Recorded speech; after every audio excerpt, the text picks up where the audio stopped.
আল্লাহর রাস্তায় ব্যয় করতে গিয়ে আমরা কখনোই দরিদ্র হয়ে যাব না। একজন মুসলিম স্বামীর প্রথম কর্তব্য হল তার স্ত্রীকে ইসলামিক পথের নির্দেশনা দেয়া।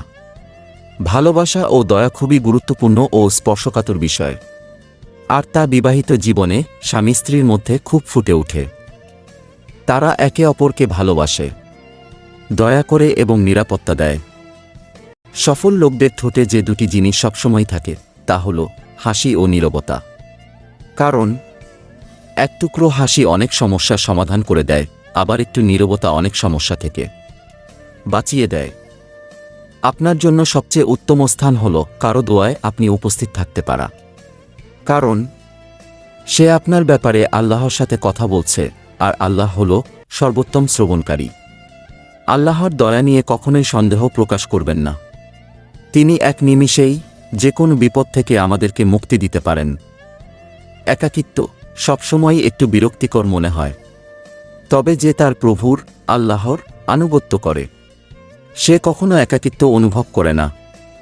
আপনি যদি আজ থেকেও চিন্তা করেন যে আপনার সকল কর্ম আল্লাহ তাআলা দেখছেন, তবে দেখবেন আপনার জীবনে একটু একটু করে হলেও অনেক উন্নতি হচ্ছে। সৌভাগ্যবান বাবা মা তারাই যাদের অনুপস্থিতিতেও তাদের জন্য সন্তানেরা দোয়া করে। অন্যের সম্পদের প্রতি কখনো লোভ করতে যাবেন না, হয়তো এটা তার জন্য পরীক্ষা। আপনার বন্ধুরাই কিন্তু আপনার জানাজার সালাতে প্রথম কাতারে দাঁড়াবে, তাই এখন থেকেই বন্ধু নির্বাচনে সতর্ক হন।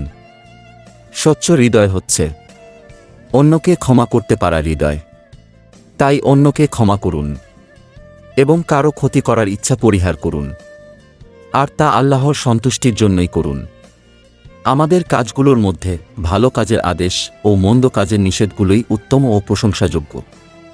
আমরা কখনোই এতটা ব্যস্ত নই যে আমাদেরকে সালাত ছেড়ে দিতে হবে। এটা কেবল আমাদের গুরুত্বের উপর নির্ভর করে। দিন ও দুনিয়া একসাথে অর্জন করতে কুরআন ও সুন্নাহ ব্যতীত অন্য কোনো পথ নেই। যদিও মনে হবে দুনিয়া অপূর্ণই থেকে যাচ্ছে, অন্যকে দাওয়াত দিতে গিয়ে নিজেকে ভুলে যাবেন না, কারণ পরিবর্তন নিজেকে দিয়েই শুরু করতে হয়।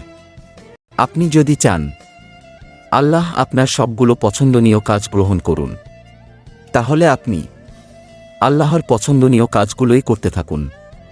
কেউ আপনার থেকে দূরে চলে যাওয়াতে অধিক চিন্তিত হবেন না, কারণ তা আল্লাহরই পরিকল্পনা ছিল। আজ আপনি যে ছেলে মেয়েটার সাথে হারাম সম্পর্কে লিপ্ত আছেন, বিচার দিবসে সেই আপনার বিরুদ্ধে সাক্ষ্য দিবে। মুসলিম হওয়া মানে আপনার কোনো সমস্যা থাকবে না এমনটা নয়, তবে আপনার সাথে থাকবে সকল সমস্যার সমাধান দেওয়ার একমাত্র উৎস আল্লাহ সুবহানাহু ওয়া তাআলা।